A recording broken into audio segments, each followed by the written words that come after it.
Success पाना है तो मोटिवेट रहो, मोटिवेट रहोगे तो सफलता आपके कदम चूमेगी। अंदाजे से ना नापिए किसी की हस्ती, अक्सर ठहरे हुए दरिया ही गहरे होते हैं। आज आपको कहानी सुनाते हैं। एक प्रोफेसर अपने बच्चों को, जो स्टूडेंट थे, उनको कहानी सुना रहे थे। वो कहानी ये सुना रहे थे कि बहुत सारे लोग जहाज में बैठे हुए थे और पानी का जहाज था और वो जा रहे थे। अचानक से ही जहाज खराब हो गया। तो एकदम ये रहा कि जितने भी हैं लोगों को मतलब सुरक्षित बचाया जाए। तो वहीं दूसरी बोटें आने लगी और जितनी भी लाइफ बोट थी वो यूज़ होने लगी कि सब एक एक करके सबकी जान बच जाए। और क्योंकि जहाज बिल्कुल ख़राब हो चुका था, धीरे धीरे काफ़ी समय लग गया। उस जहाज पर एक कपल भी थे, तो वो भी उसी पे ही थे। वो भी अपनी बारी का इंतजार कर रहे थे। लेकिन लास्ट में सब लोग चले गए तो ये दोनों ही बच गए थे। कपल बचे थे और केवल एक ही लाइफ बोट थी। तो पति ने क्या करा, अपनी पत्नी को धक्का दिया जहाज पे और खुद बोट में उतर गया लाइफ बोट के साथ में। और तभी प्रोफेसर ने वो बीच में कहानी रोक के पूछा कि उस पत्नी ने उसे क्या कहा होगा पति को। तो सबने कहा कि तुम बेवफा निकले हैं, तुमने मुझे ऐसे छोड़ दिया है और मतलब तुम सेल्फिश हो। कुछ बच्चों ने ये कहा। एक बच्चा बहुत शांत बैठा हुआ था, उसने कहा कि उसने लड़की ने ये कहा हुआ कि मेरी संतान का ध्यान रखना। प्रोफेसर ने कहा तुम्हें कैसे पता? कि कहा तो उसने यही था, तुम्हें कैसे मालूम? कि कहा कि जब मेरी मम्मी खत्म हुई थी ना तो पापा से यही कहा था कि मेरे बेटे का ध्यान रखना। तो शायद उन्होंने यही कहा होगा कि मेरे बच्चे का ध्यान रखना।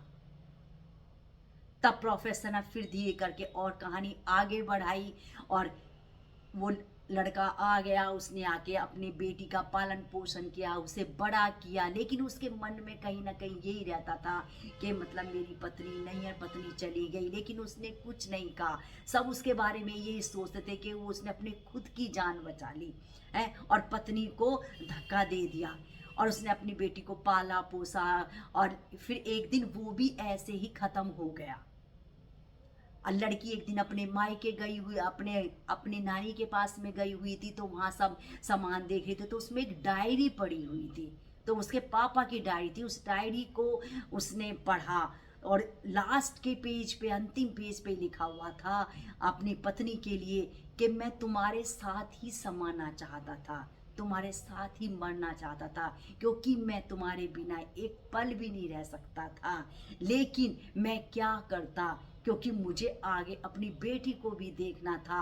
और तुम तो वैसे ही पहले से बीमारी से ग्रस्त थी और ज़्यादा समय तुम्हारे पास में नहीं था। मुझे उस टाइम ये फिर निर्णय लेना पड़ा कि मैं उस बेटी को पाल सकता हूँ और तुम्हारे पास ज़्यादा समय नहीं था। इसलिए मैंने ये निर्णय लिया कि मैं अपने आप को बचाऊं और तुमको वहाँ मरने के लिए छोड़ दूं। जब इस तरह से लड़की ने देखा, उसकी आंखों में आंसू आ गए और वो सोचती थी कि मैं तो अभी तक उनको गलत समझती थी और मतलब पापा सही निकले। और हम कई बार क्या करते हैं कि तुरंत किसकी परिस्थिति कैसी भी हो भाई रिएक्ट कर देते हैं, प्रतिक्रिया कर देते हैं। लेकिन कभी अंदर तक उनकी गहराई को जान के तो देखो कि वो क्या स्थिति रही होगी कि इसलिए तुरंत रिएक्ट करना किसी की परिस्थिति पे छोड़ दीजिए। क्योंकि दर्द और तकलीफ इतनी होती है कि उसका बयान नहीं कर।